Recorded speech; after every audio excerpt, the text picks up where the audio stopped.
Dan ternyata jiwa Julie kini sudah merasuki tubuh Ava. Terlihat Jamie pun tidak menyangka bahwa ritualnya sudah berhasil. Jules.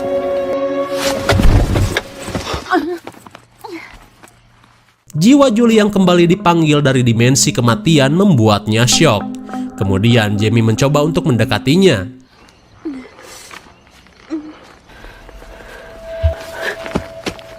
Jules! Jules! Pelarian Julie pun terhenti saat ia berada di lokasi kematiannya. Lalu Julie berkata, "Aku sudah mati dan disinilah kematianku." Di tengah situasi itu, Jamie menjelaskan kronologis dari kematian Julie. Setelah setahun berada di kuburan dan bara raut tanah, kini Julie merasakan lagi kehangatan pelukan suaminya, meskipun menggunakan tubuh sang adik. Singkat cerita, Jamie membawa istrinya untuk segera pulang. Di sepanjang perjalanan, Jamie mengingatkan kembali semua kenangan yang pernah mereka lakukan. Namun tetap saja Julie masih pelangak-pelongo seperti tak mengingatnya. Eva? What happened to her? Wait. Betapa syoknya Julie saat ia baru menyadari tubuhnya adalah milik Ava. Lalu Julie menanyakan apa yang sudah terjadi kepada adiknya itu. Jamie pun menjelaskan bahwa Ava sengaja melakukan ritual untuk memberikan Julie kesempatan kedua. Kemudian Julie meminta agar semuanya dikembalikan ke takdir yang seharusnya. Tapi rupanya Jamie mengatakan bahwa ia tidak bisa untuk melakukannya. Lalu Jamie berusaha menenangkan Julie dengan boneka unyil versi Amrik. Lalu Jamie meminta Julie untuk membiasakan diri dengan kenyataan ini. Singkat cerita, mereka sudah sampai di rumah. Di tengah kebersamaan mereka, Jamie pergi ke kamar untuk menyembunyikan pisau yang terus saja mengeluarkan darah di bawah kasur.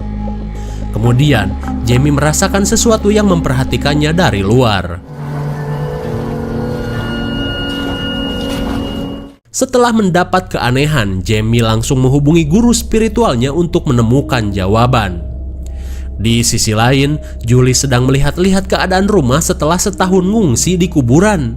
Kemudian, Jamie menemuinya dengan memberikan cincin kawin milik mereka. Di tengah perkataan romance Jamie, ia merasakan sesuatu lagi dari luar rumah.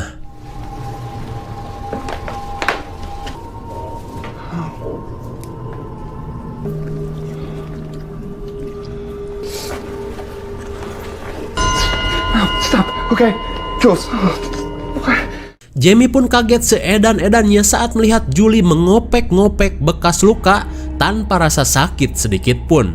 Lalu Jamie membawanya ke mobil untuk mengambil kotak P3K. Tapi tiba-tiba Julie merasakan kehadiran sesuatu yang aneh di balik gelapnya ruyuk. Ternyata keanehan yang selama ini mereka rasakan adalah jiwa Ava yang terus membayang-bayangi mereka. Ketika luka sudah diobati, Julie mengatakan bahwa ia merasa tertahan oleh kulit di tubuh Ava. Saat malam semakin larut, Jamie membiarkan istrinya yang selalu pelangak-pelongo untuk beristirahat. Dan saat kembali ke ruang utama, Jamie menemukan sebuah puntung rokok bekas Ava. Akan tetapi, Jamie tidak peduli meskipun jiwa Ava selalu membayanginya. Yang penting kini ia sudah bersama istrinya lagi. Tak lama kemudian, Jamie didatangi Julie yang ternyata belum tidur. Kemudian Julie meluapkan semua kesedihan dan kebingungannya. Ia pun tidak ingin hidup dalam kepalsuan, sementara ia harus hidup di dalam tubuh adiknya. Di tengah kesedihan, naluri gabrut mereka tiba-tiba terkoneksi. Akan tetapi, perjigongan pun terhenti saat cahaya lampu mobil yang menyilaukan. Dirasa ada yang gak beres, Jamie segera memeriksanya. Sementara itu Julie kembali ke kamar untuk mengecek keadaan.